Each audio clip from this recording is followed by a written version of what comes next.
I'm Terrence James. And I'm Christopher James. And today we've got the keys for the brand new 2025 Audi SQ5. And the question we want to answer today is, if you got the extra money, is the extra fun red brake caliper S5 worth the upgrade over the base Q? I'm going to go with yes. Let's go.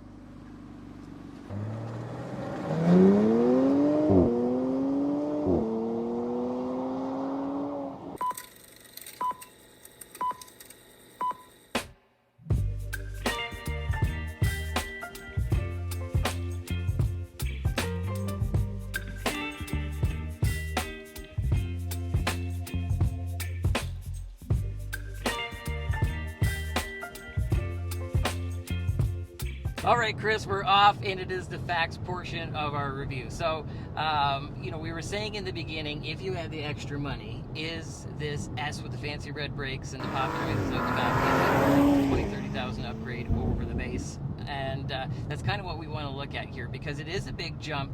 But I think when you're buying a vehicle like this, you're buying more than features and benefits. You're buying an extension of yourself. It's like a piece of clothing. You're not only telling people who you are or what you like, but you're also enjoying that clothing while you're wearing it. Do you know what I mean? So there's things that this car is going to provide that necessarily you're not going to get in the base model like this. Turbo V6 power with poppy noises. But we'll save that for your segment. So essentially, yes, so what are you looking at? You're looking at the base nowadays. That's a nice purple. Oh, that was great. So you're looking at, for the base now, which is all new this year, it's been refreshed, you're looking at the low 60s. They're about 62,000 MSRP Canadian for the base, and of course that's going to become Audi well equipped. You're buying a luxury vehicle, you name it, it's going to have it. And then for about an extra $20,000, you're going to get up into the low 80s, about $82,000 MSRP for the S here. And then for a couple $1,000s more, you can get the unit that we're sitting in here, which is the top level one, where you get all the extra goodies.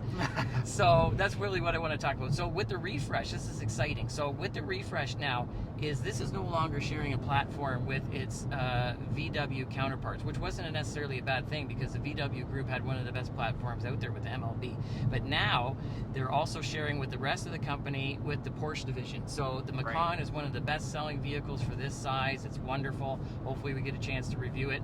But I've been around those vehicles. They're great. And this is now built on the same platform. So you're getting, I hate to say a budget Porsche, because they're both in the same kind of neighborhood as far as the type of what you're getting with that type of vehicle, but you're getting a deal at that, and I like the look of this. And now on the inside, it is incredible, because the Porsches, in my opinion, just use some of the best materials and some of the design, and we're seeing that come through here.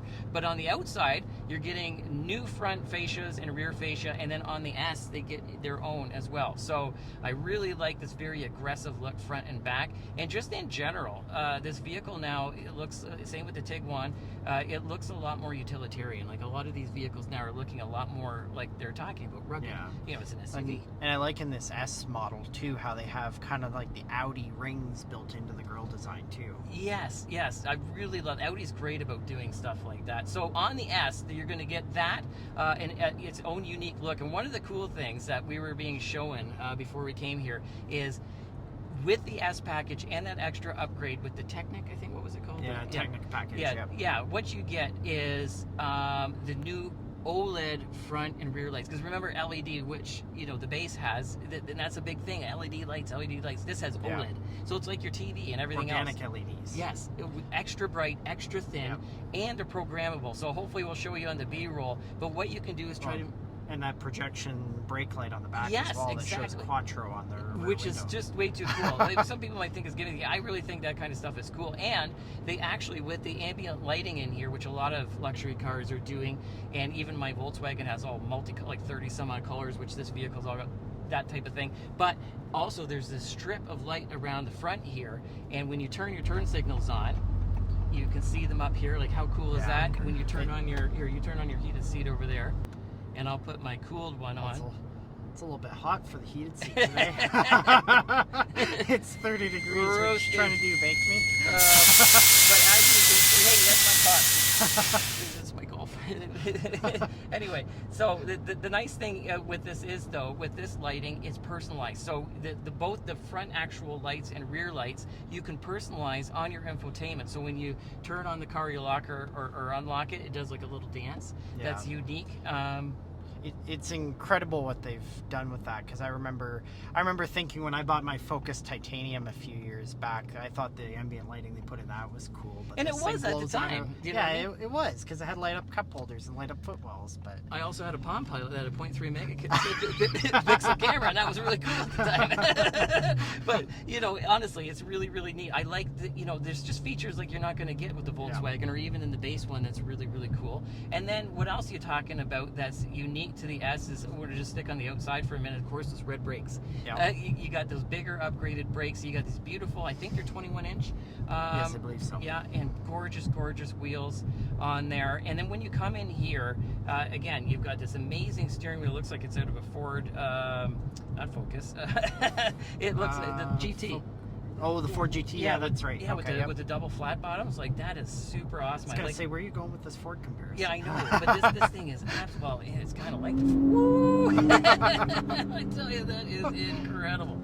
So anyway, but really, what you're getting in here is in the Audi is luxury. So you get these beautiful wraparound curved screens up here. And one of the things with the Porsche, Audi, and Volkswagen Group, but especially Audi, out of all those companies, I think they do the best with these screens. Not only are they gorgeous, they're really responsive, like your cell phone would be, customizable. But the thing that I really like with them is the fact that, like, even on your side over there, Yeah, I'm not left out. Yeah, you're not left out. Let me just turn on my massaging seat over here. Yeah, and that's the other thing as well. Like, I have little legs, but I've got the adjustable thigh bolsters on here, which is a nice upgrade. Memory, heated, ventilated seats, and like you said, you've got that actual screen over there. So I can't see it. It's like my boss's computer. I can't spy on it. Yeah, exactly. I can control my own massage seat over here. I can see the nav. I can see the radio. I can play around with all kinds of stuff over here. Yeah, it's really, really, really, really, really incredible. And even when we're talking about even things like, yeah, my car's got heads-up display, but I actually can't even look at this thing because it's like watching a video game. I feel like I got a Terminator helmet on. You switch between here, and whatever I'm looking at on here, there's like a mirror mode, and I can see that here, like what's like in here. I get distracted. I was like, that's not a video game. Just look at the real road. Just look at the real road. And with a heads-up display too, I know one of the issues is I always wear polarized sunglasses while I'm driving. You've probably noticed. I think I wear them in every video, but sometimes those wash out with polarized sunglasses, and this one does not. It works perfectly with the glasses on still. And I think that's the point. I think you said it best. Everything in here just works. You know, while you're getting your nice massage, and you've got your Bang & Olufsen stereo system, which sounds incredible in here, and just a generally quiet ride besides this engine. I mean, I'm enjoying my $30,000, but I got to borrow it off. So you got the money. Let's go to your portion. All right, so we're gonna start the feels portion off with our traffic light Grand Prix acceleration test. Not in comfort mode, you're not. No, not in comfort mode. Actually, we're in off-road mode for that ditch there. So I'm gonna put us into dynamic mode, so our air suspension lowers us down. Yep. And then we're gonna do a little bit of Left foot, right foot. left foot, right foot. And we're off! What you birds? And hammer on the brakes. I saw high school. I saw some sort of, I started colors. I saw purple and blue, and then I saw my high school graduation, and then we're back. That was incredible. Your life flashed before your eyes. That was even better than that Corolla, GR Corolla. Oh, wow. Okay. Yeah, I'm pretty sure my brain went through the windshield. All right, so that passes. All right, I forgot to mention we borrowed this amazing vehicle from Audi London. Thank you very much for letting us borrow it. Please check them out. Their information is in the description because they got more awesome vehicles there and awesome people to help you with them.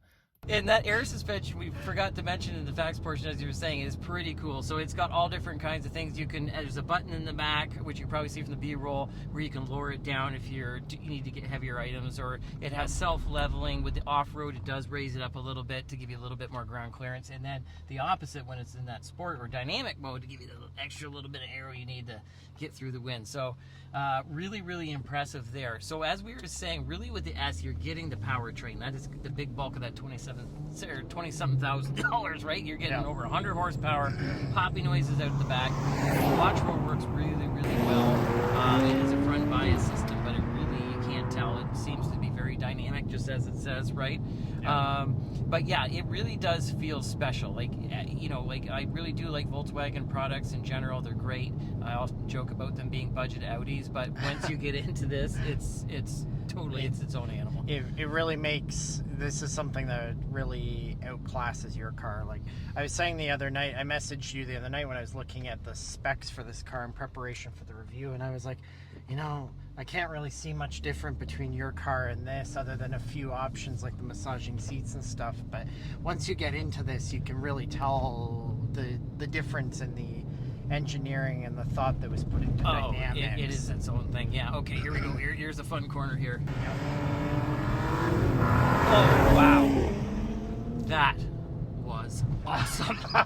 that was like that Acura I can't even talk. It's like the super handling all-wheel drive system with Acura, where that must be an improvement, because that felt rear biased. Yeah, like you actually swung it around a bit there. Yep, that was incredible. I've never felt an Audi that's never done that before. I talked to somebody the other day. I just popped into my head. They did some kind of tune on their Quattro to where they could make it more like my Golf R. When you're mentioning my car, people don't follow the show. It's a Golf R, which is Volkswagen's top car for both luxury and for performance. And this is incredible, because this is just a quote-unquote normal SUV. You have RS3s or RS versions of, you know, this would be like a GTI. You know what I mean? Like the S version on. Oh no. Right. Okay, we're back. German engineering. Okay, it's my side again. No, there's no trains today. I guess we won't test out the crash worthiness. No, exactly. The German platforms are really, really good. And that's what we said. You're actually on a Porsche platform right now. So what is it? The MQ... used to be on the MQB platform, but now it's on the Porsche something or other. Yeah, platform. we'll put it up on screen. But the point is, P for Porsche. Audi's always been kind of like, the claim to fame is their luxury, which we talked a lot about in the facts portion. It's just the material choices, like these quilted seats and the soft leathers and the soft injectable molded things and the acoustic glass and all this stuff. But oh, mama, that is awesome. Like, we are in the feels portion, and it feels fun. Like, that's the point, you know. You were talking to the manager that drives this vehicle, and he loves driving it because it's the whole point. It's theater. Do you know what I mean? Not only is it super comfortable with your massaging seats and power this and all these screens and everything else, but it is fun. It sounds good and feels good. So is there anything else that you really wanted to mention in here as we come to a close? I mean, this thing is, like, Audi's always had, I don't know, Audi has always just kind of made good cars. They were good cars. They weren't necessarily, unless you go, you mentioned the R products, unless you go into the R products, they were never too exciting. But honestly, to me, this feels like, if you blindfolded me and told me that we were in an Alfa Romeo or we were in a Jaguar F-Pace or something, and we were whipping around, I would believe you. Oh, 100%, 100%. This is everything that I would hope an $80-something thousand Audi would be. Yeah, exactly. You know, it feels like you're driving something special. You got everything technology-wise that you could ever want, and most importantly, send us into the final thoughts with that turbo V6, my friend.